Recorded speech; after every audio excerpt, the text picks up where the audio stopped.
Welcome back to my brand new video. In this video I'm gonna show that how to fix Instagram notification not showing.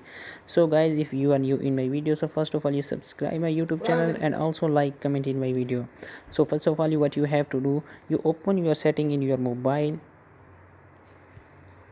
When you open your setting in your mobile, simply type on this notification or notification bar. Simply type on this notification, second option. Here you can see the option of applications, so simply type on this see all, and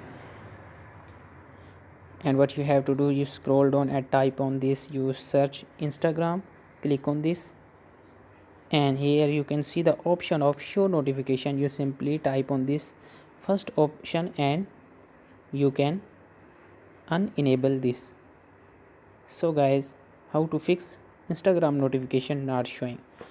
So guys, if my video is informative, so please subscribe my YouTube channel and also like, comment in my video.